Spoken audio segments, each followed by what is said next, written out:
gonna be a steal. Watch out, buddy.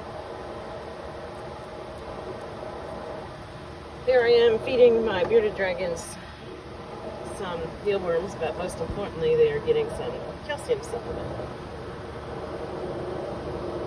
Calcium, vitamin D. Today it's Exoterra brand, and I try to give them calcium supplements maybe once a week.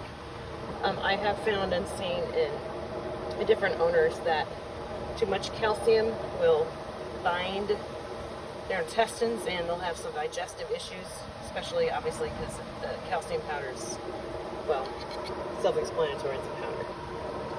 And I pour a little bit into a cup, and I take my mealworm, and I don't want them to be suspicious, because if they know they've got a vitamin in there, they may not eat it. So, here we go, I'll show you. Right there. There you go. And you don't want to leave your mealworm in there too long, because the mealworm itself will suffocate and stop moving. And I usually use like a tweezers and a trap.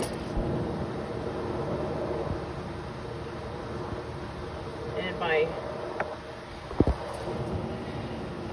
giving it to them with the tweezers, you can actually drop it in front of the animal. You want to use a blunt, maybe even a bamboo type tweezer, the soft tip, not the metal tip, because it can damage their mouth when they bite. You're doing so good eating that they can see it really well. They can focus in on what you're feeding them. You're suspicious. He's going to go up in there and help himself in a minute. But again, most importantly, when you feed them with the tweezers by hand, so to speak, you know how much each lizard is getting. And we're coming in for steal here. Don't, nope. Okay. Oh, that's so weak. I'm sorry, little buddy. I'm sorry. Yeah, you get evicted for a short period of time. He's eaten several, as in like a half dozen. I do not believe in feeding them ad libitum, like giving them food all the time with mealworms, because they will kind of stuff themselves quite a bit. And again, you don't want the mealworms, it's kind of a silly thing, but important.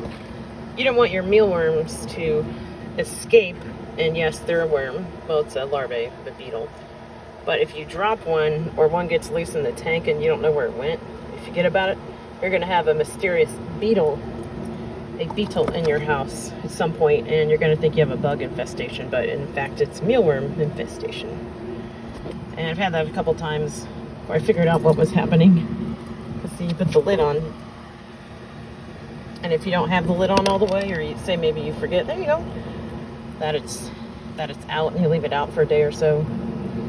Depending on the species or the type of the mealworm, blah, blah, blah, it can develop and pupate very quickly. And it's easy to forget also. If you lost one when you're feeding them. And again, if you leave them in the feeding bowl in their cage, I see a lot of people do that. I mean, I recommend against it, but everyone's different, so, you know, it's their animal to do what they wish. But they can get loose in the bedding, and if you get a mealworm loose in a bedding area, it's going to be very hard to find it. And again, you're just going to have a mysterious bug in your house somewhere. Oh, you're suspicious. Eat it. Come on. Eat. Now, if they're showing interest on their own, I will leave them alone. Especially if I don't normally feed them a lot of mealworms, or feed them by hand that often. These guys, I tend to leave Reptical in there with them. Bearded dragon pellets. Oh, we got a sneak attack. That's what happens, man. Snooze, you lose. Oh no, I'm sorry. I'll get you one.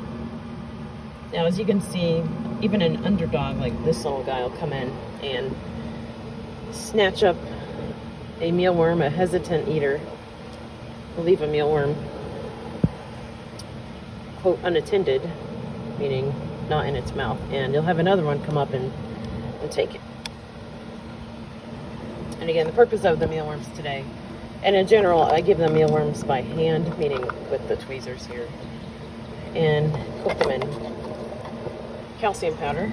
And again, you can suffocate your mealworm pretty easily with the calcium powder, so you got to be careful with that.